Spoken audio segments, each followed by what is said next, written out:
Pada tahun 1938, ilmuwan Jerman yang bernama Otto Hahn dan Fritz Strassmann disebut telah berhasil melakukan fisi nuklir yang memungkinkan dapat melepaskan energi dalam jumlah besar. Penemuan fisi nuklir ini adalah salah satu peristiwa ilmiah paling revolusioner dalam sejarah dunia. Reaksi fisi nuklir adalah reaksi pembelahan inti atom akibat tubrukan inti atom lainnya dan menghasilkan energi dan atom baru yang bermassa lebih kecil, serta radiasi elektromagnetik. Reaksi fusi juga menghasilkan radiasi sinar alfa, beta dan gamma yang sangat berbahaya bagi manusia. Penemuan ini dikembangkan lebih lanjut oleh Lise Meitner dan Otto Frisch, yang menyadari bahwa reaksi berantai bisa terjadi yang menciptakan kemungkinan bom nuklir. Saat itu, Nazi menyadari bahwa senjata nuklir bisa menjadi senjata pamungkas yang akan memastikan kemenangan mereka. Mereka berharap bisa membuat bom atom lebih dulu dibandingkan sekutu untuk memastikan kemenangan Jerman. Untuk mencapai tujuan ini, Jerman mendirikan Uran Project atau proyek uranium pada tahun 1939 yang dipimpin oleh ilmuwan seperti Werner Heisenberg dan Carl Friedrich von Weizsäcker. Namun hal tersebut diketahui dengan cepat oleh ilmuwan Albert Einstein dan fisikawan Hungaria Leo Szilard. Kekhawatiran bahwa Nazi Jerman bisa mengembangkan senjata nuklir mendorong Albert Einstein dan Leo Szilard untuk menulis surat kepada Presiden Amerika Serikat Franklin D. Roosevelt pada tahun 1939. Mereka memperingatkan Amerika bahwa Nazi Jerman mungkin sedang mengembangkan bom atom berdasarkan penelitian fisi nuklir yang baru ditemukan. Dalam surat tersebut, mereka mendesak Amerika untuk segera memulai penelitian tandingan tentang nuklir yang dilakukan oleh Jerman. Karena ketakutan akan ancaman, surat tersebut direspon Amerika Serikat untuk memulai penelitian mereka sendiri. Presiden Franklin D. Roosevelt langsung membentuk Komite Uranium untuk menyelidiki kemungkinan membuat bom nuklir. Pada tahun 1941, setelah Amerika masuk ke Perang Dunia Kedua akibat serangan Pearl Harbor, proyek ini berkembang menjadi Proyek Manhattan yang dipimpin oleh J. Robert Oppenheimer dan Jenderal Leslie Groves. Dan pada tahun 1942, Proyek Manhattan resmi dimulai di bawah pengawasan Brigadir Jenderal Leslie R. Groves dari Angkatan Darat Amerika. Proyek ini dinamai berdasarkan kota Manhattan di New York, karena awalnya dikelola oleh Distrik Insinyur Manhattan dari Korps Insinyur Angkatan Darat Amerika yang dikenal dengan nama resmi Manhattan Engineering District. Proyek ini dilakukan atas dasar ketakutan Amerika Serikat akan Nazi Jerman. Proyek Manhattan melibatkan ribuan ilmuwan, insinyur, dan pekerja di berbagai lokasi rahasia. Meskipun Albert Einstein memainkan peran penting dalam memicu inisiatif proyek rahasia tersebut, namun dia tidak terlibat langsung dalam Proyek Manhattan. Einstein dianggap terlalu berisiko untuk dilibatkan karena hubungannya dengan organisasi-organisasi yang dianggap radikal pada masa itu. Selain itu, Proyek Manhattan lebih membutuhkan ahli yang bukan bidang utama Einstein. Meskipun bernama Proyek Manhattan, namun sebagian besar proyeknya dilaksanakan di 3 tempat saintifik rahasia yang didirikan oleh kuasa eminent domain seperti di Los Alamos, New Mexico, di Oak Ridge, Tennessee, dan di Hanford, Washington. Proyek Manhattan sendiri adalah proyek rahasia Amerika Serikat selama Perang Dunia Kedua yang bertujuan untuk mengembangkan bom atom pertama di dunia. Proyek ini melibatkan lebih dari 130.000 orang lebih, termasuk ilmuwan, teknisi, dan buruh yang harus dijaga kerahasiaannya. Bahkan untuk menjaga kerahasiaan, para pekerja tidak diberitahu apa yang sebenarnya mereka kerjakan. Bahkan beberapa ilmuwan hanya tahu sebagian kecil dari proyek ini.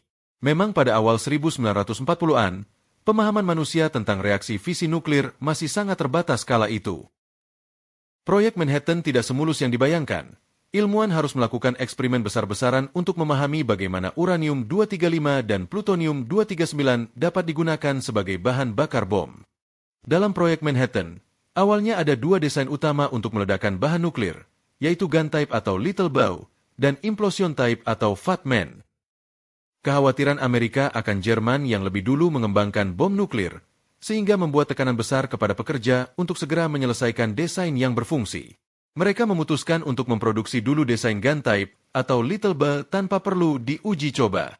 Gun type atau little bow saat itu diproduksi sepanjang 3 meter dengan berat sekitar 4,4 ton dan memiliki daya ledak sekitar 15 kiloton TNT yang dapat menewaskan 80.000 jiwa lebih, ditambah efek radiasinya yang berbulan-bulan. Ketika diledakkan, salah satu potongan uranium ditembakkan ke potongan lain yang menyebabkan massa kritis dan reaksi fisi nuklir berantai. Akan tetapi, desain gun type lebih berbahaya untuk disimpan karena tidak memiliki mekanisme kompleks untuk mencegah ledakan tidak sengaja dibandingkan dengan implosion type. Meski begitu, desain ini sangat sederhana sehingga tidak perlu diuji sebelum digunakan. Namun desain ini bisa dengan mudah direplikasi oleh negara lain, sehingga berisiko untuk proliferasi nuklir. Sayangnya tipe ini hanya bisa menggunakan uranium-235 yang saat itu sangat langka di alam dan sulit dipisahkan dari uranium-238. Proses pemisahan uranium-235 juga sangat mahal, sulit dan lama serta membutuhkan teknologi kompleks seperti difusi gas dan pemisahan elektromagnetik yang belum pernah ada sebelumnya. Selain itu, pabrik pemisahan uranium di Oak Ridge juga sering mengalami beberapa kecelakaan, termasuk kebocoran radiasi. Karena langkanya uranium, Amerika Serikat juga harus menggali tambang di Colorado dan juga harus mengimpor uranium dari tambang milik Belgia di tambang Shinkolopwe negara Kongo. Amerika juga membangun reaktor nuklir di Hanford untuk memproduksi plutonium.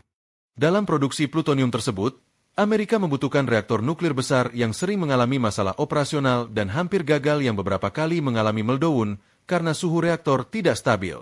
Meski begitu, Jenderal Leslie Groves, pemimpin militer proyek, ingin hasil cepat dan lebih peduli pada efektivitas di medan perang daripada keamanan eksperimen yang menimbulkan ketidaksepakatan antara ilmuwan dan militer.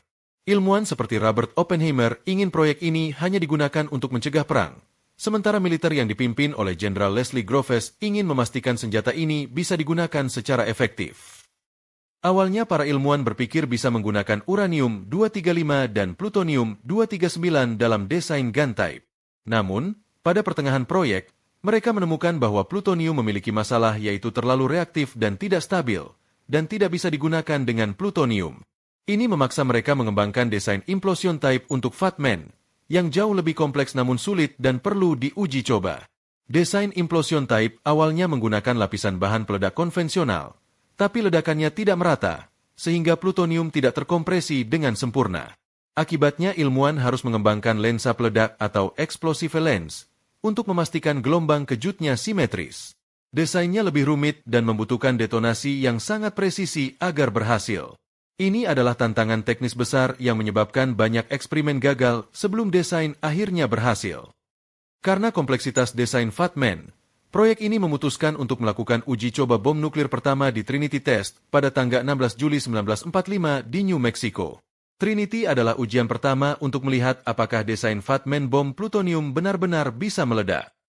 Awalnya para ilmuwan tidak yakin apakah bom akan berhasil, atau malah menciptakan reaksi tak terkendali yang bisa membakar atmosfer.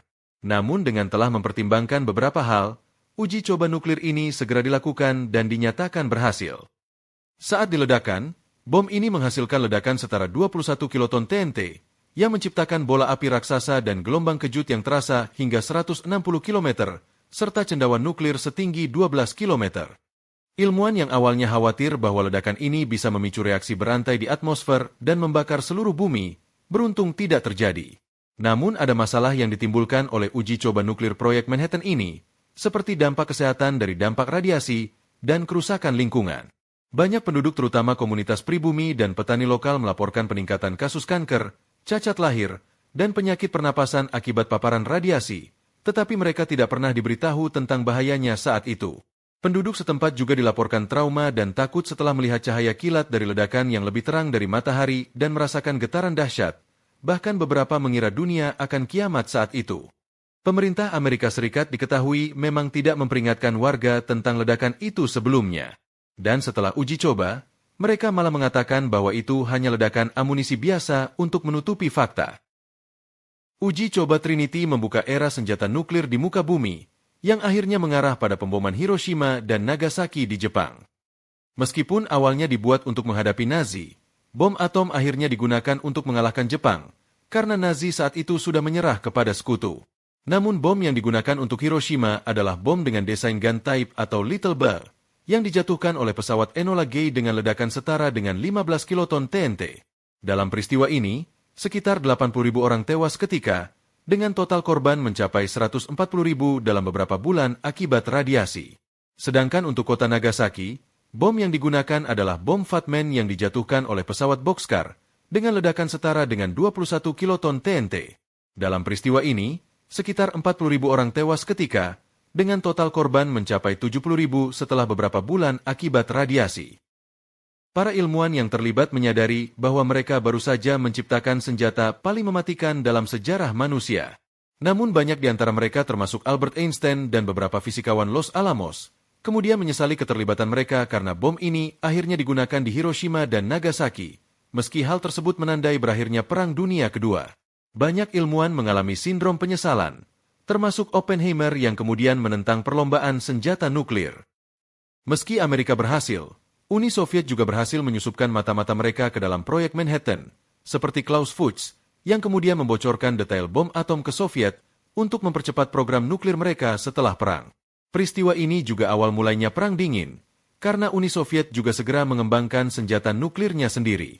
Selain itu, peristiwa ini juga mengubah geopolitik dunia, di mana banyak negara-negara lain berlomba-lomba memiliki senjata nuklir.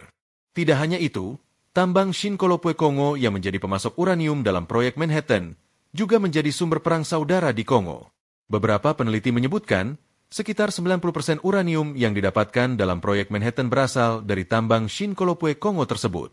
Tambang ini memicu ketegangan dan konflik, termasuk perang saudara di Kongo, karena sumber daya ini sangat berharga dalam industri nuklir dan geopolitik global. Kekuatan besar seperti Amerika Serikat dan Uni Soviet serta perusahaan multinasional berusaha mengontrol uranium Kongo untuk kepentingan masing-masing. Meski Jerman yang memulai proyek nuklir pertama kala itu, namun Jerman dinyatakan gagal karena kurangnya sumber daya, kesalahan perhitungan, gangguan dari sekutu, dan sabotase ilmuwan mereka sendiri. Hitler lebih fokus pada senjata konvensional seperti roket V2 daripada proyek nuklir jangka panjang. Selain itu, kebutuhan bahan baku seperti uranium dan deuterium yang penting untuk eksperimen nuklir juga gagal didapatkan setelah upaya mereka untuk menguasai pabrik air berat atau deuterium di Norwegia digagalkan oleh sabotase sekutu.